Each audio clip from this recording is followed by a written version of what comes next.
বাম আর বিজেপি তো এক, সুতরাং একই কথা বলবেন ওনারা। আর বিজেপির যে ক্যান্ডিডেট কি বললেন পীযূষ কানাডিয়া, ও 4 তারিখে দেখবেন কোন কোনায় পড়ে আছে তাকে সে খুঁজে পাওয়া যাবে। কানাডিয়া কনাডিয়া জায়গায় চলে যাবে।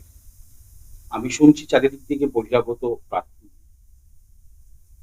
তো ভারতীয় জনতা পার্টি একটা লোকাল বেস কাউকে দিতে পারলো না, যে এমন একজন যে দিয়েছে যে প্রথম থেকে কিন্তু হেরে গেছে, তৃণমূল কংগ্রেসের কাছে হেরে গেছে।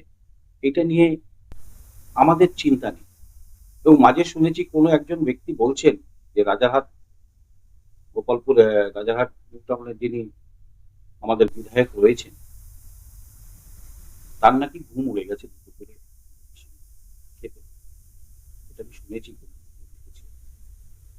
তো আমি এটা স্পষ্টভাবে বলে দিতে পারি পীযূষ কানাডিয়াকে এবং যারা আরো অন্যান্য প্রার্থী রয়েছে, তাপস চ্যাটার্জিকে রাজারহাট নিউ টাউন থেকে হারানো ইজ দ্য ভেরি ডিফিকাল্ট।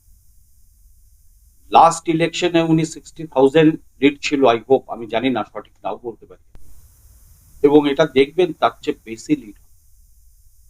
আর ভারতীয় জনতা পার্টি যেভাবে এসআইআর কে নিয়ে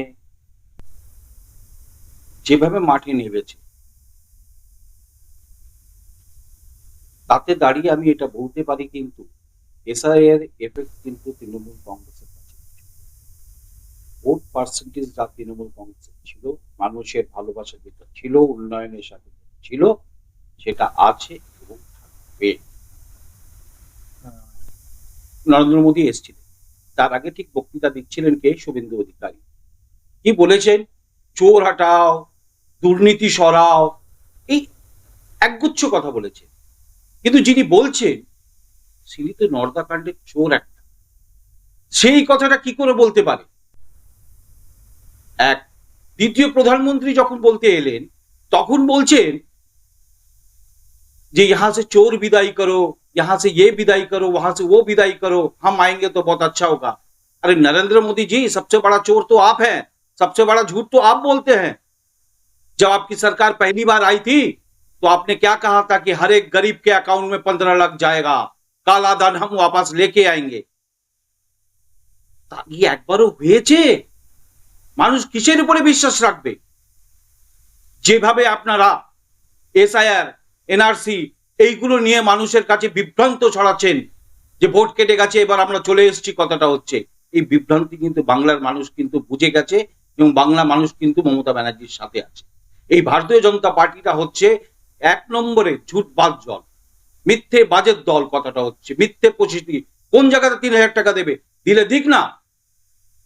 15 লাখ টাকা দিয়েছে, দেয়নি কারো অ্যাকাউন্টে, তো 3,000 টাকা করে দিয়ে দিত, তবে তো বলতে পারতেন আমরা এলে দেব। আরে বাবা, গদিতে বসলে তো 3,000টা 500 হয়ে যাবে, মেবি হতেও তো পারে, কিন্তু তার আগে আমাদের মাননীয় মুখ্যমন্ত্রী অন্তত 1,500 করে পাচ্ছেন। তো নিয়েও আমি অনেকবার বলেছি, আজকে উনি এইটাই দেখাচ্ছিলেন, কোন জায়গা প্রচারে এইটা দেখাচ্ছিলেন। আরে শুভেন্দু অধিকারী যখন আপনি তৃণমূল কংগ্রেসে ছিলেন, তখন কিন্তু মেদিনীপুরে গিয়ে ওই ঠিক টুপি পরে আর 2 বাটি 3 বাটি করে গোশের মাংস খেতেন উনি, বুঝেছেন? সেই দিনটা কোথায় যাবে? আর আজ বিজেপিতে এসে উনি সবচেয়ে বড় সনাতনী হয়ে গেছেন। সনাতনী মানে কি জানেন উনি? সনাতনী কাকে বলে? সনাতনী নিয়ে বলছেন, দেখুন কিছু মানুষ সনাতনী নিয়ে বলে যাচ্ছেন, যারা সিনিয়র সিটিজেন লোক আছেন তারা বলে যাচ্ছেন, কথাটা হচ্ছে। আর এই শুভেন্দু অধিকারী কিসের জন্য আজ আবার বলে যাচ্ছি, সবার আগে আমার কাছে আত্মসমর্পণ করেছিলেন যখন উনি নারদাকাণ্ডে চিঠি পেয়েছিলেন, এই বুক চিতিয়ে বলে সাধারণ ছোট্ট ব্যক্তির কাছে এসে বলেছিলেন।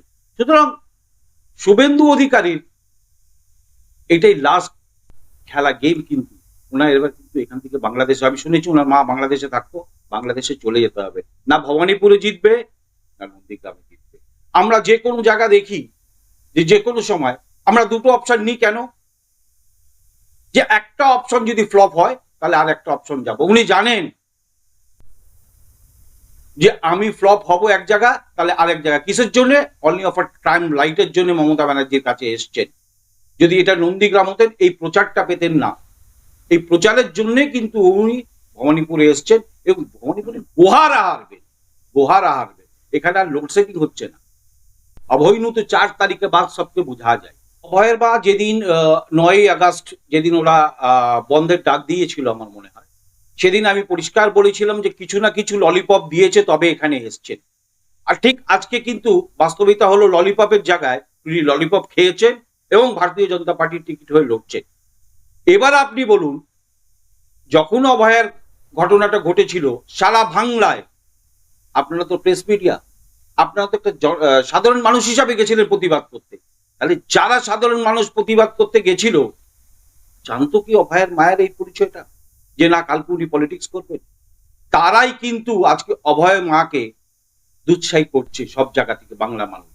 উনি ওখানে দাঁড়াক, উনি যেখানেই দাঁড়াক, উনি গোহারা হারবেন, উনার কি নিয়ে বলার কিচ্ছু নেই। তো বীজপুরে বিধায়ক ওই কি নাম দিয়েছে, Sudipta Das, she is the criminal. Arjun Singh দেখুন, নিজের ছাড়া ভালো বোঝে না, কিন্তু নিজে কি করলো, নিজে নোয়াপাড়া আর ছেলেকে ভাটপাড়া, যাকে নিয়ে দীর্ঘদিন ভাবে ঘুরেছে প্রিয়াঙ্গু পান্ডে, আজকে তাকে ইউটিলাইজ করে কি করলো, চা খেলো আর ভাঁড় ফেলে দিল। সুতরাং এই অর্জুন সিং এই মাফিয়া রাজ যেভাবে ব্যারাকপুরে চালিয়েছে, এবার কিন্তু তার অস্তিত্ব শেষ। এবং আমি বলেছিলাম একটা ইন্টারভিউতে যে আমি 2026-এ ওনার অস্থি বিসর্জন দেব রাজনৈতিক রূপে গয়াতে গিয়ে, এবং সেটা দেব। সেটা অমিত গুপ্তা দাঁড়িয়েছে ওখান থেকে, আর ওখানে প্রিয়াঙ্গ আছে, এরা দুজন মিলে ওর অস্থি বিসর্জন করবে, আর আমি সেটা গিয়ে অস্থি বিসর্জন দিয়ে আসবো। সবার আগে আমি জানি না যে আমি ভাটপাড়া প্রার্থী করছি, এই আপনাদের কাছ থেকে শুনতে পাচ্ছি। দল যাকে ভালো মনে করেছে তাকে প্রার্থী করেছে, এবং জয় শ্রীরাম যে গলায় প্রার্থী নিয়ে ঘুরে বেড়াচ্ছেন সেটাও আপনাদের কাছ থেকে শুনতে পেরেছি, দেখিনি এখন অবধি। যদি আমি দেখতাম তবে নিশ্চয়ই কমেন্ট করতাম কথাটা হচ্ছে। তো যখন তৃণমূল কংগ্রেসে ছিলেন অর্জুন সিং, তখন তো ওনার সঙ্গে খুব ভালো সম্পর্ক ছিল। সেই আতাতেই ভালো সম্পর্ক হয়তো এখনো আছে, জানি না। রাজনীতিক তো মানুষের আলাদা আলাদা হতে পারে, কিন্তু সম্পর্ক তো মানুষ থাকতেই পারে। কথাটা হচ্ছে এখন কতটা সত্যি সেটা জানি না। তবে খুব খারাপ লেগেছে জয় শ্রীরামের ওনার দেখে ব্যানার, এই মুহূর্তে এটা করা উচিত হয়নি ওনার। কথাটা হচ্ছে কি হয়েছেন, আশা করি যে ভাটপাড়া থেকে জিতার সুযোগ রয়েছে। ভালো করে যদি উনি প্রচার করেন, মানুষের যদি করেন, তাহলে অবশ্যই উনি জিতবেন। কথাটা হচ্ছে কিন্তু এই জয় শ্রীরামটা দেখে আমার খুব খারাপ লেগেছে। এটা এর বেশি আমার কিছু বলার নেই এখানটায়। বীজপুরে আবহাওয়া সবসময় তৃণমূল কংগ্রেসের পক্ষে ছিল, আছে এবং থাকবে। সুবোধ অধিকারী যিনি বিধায়ক ছিলেন এবং আগামী দিনে আবার বিধায়ক হবেন, সারা বীজপুরকে যেভাবে সাজিয়ে একটা যুগলবন্দি, সুবোধ অধিকারী, পবন অধিকারী, এই যুগলবন্দিতে যে উন্নয়ন করেছেন ওনারা, মা মাটি মানুষের আশীর্বাদে, মমতা ব্যানার্জির আশীর্বাদে যেটা করেছেন উনি, অভিষেক ব্যানার্জির অনুপ্রেরণা যেটা ওরা নামিয়েছে, তো সেখান থেকে কিন্তু যে ভারতীয় জনতা পার্টির সুদীপ্ত বাবু আছেন, দীর্ঘদিন আসামি জেল খাটার লোক রয়েছে, কথাটা হচ্ছে। আর এটা দেখবেন ওনাকে টিকিট দেওয়ার মালিক হচ্ছে কে, অর্জুন সিং। মানে এক ক্রিমিনাল আরেক ক্রিমিনালকে টিকিট দেওয়া, তার মানে হচ্ছে যে ভাটপাড়া এবং ব্যারাকপুরের যতটুকুলো বিধানসভা আছে যাতে ক্রিমিনালকে দিয়ে ভর্তি করে দেওয়া যাক। আর আমাদের দল হচ্ছে কি, যে শান্তি সুষ্ঠুভাবে যাতে মানুষরা থাকতে পারে। সেই জন্য বলছি, বীজপুর বিধানসভার সমস্ত বাসীকে হাত জোড় করে বলছি যে আগামী 29শে এপ্রিল মাননীয় বিধায়ক শ্রী সুবোধ অধিকারীকে জোড়া ছাপে ফুল দিয়ে বিপুল ভোটে জয় করুন।